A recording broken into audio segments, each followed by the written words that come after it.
Okay, y'all, so this is my greenhouse.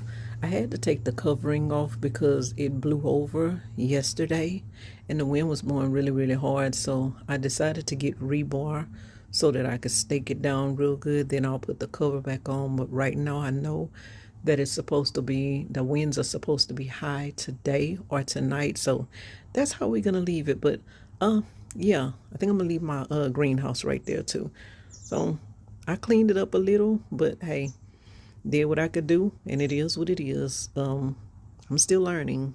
If you made it this far in the video, please consider subscribing, liking, sharing, and give me a comment.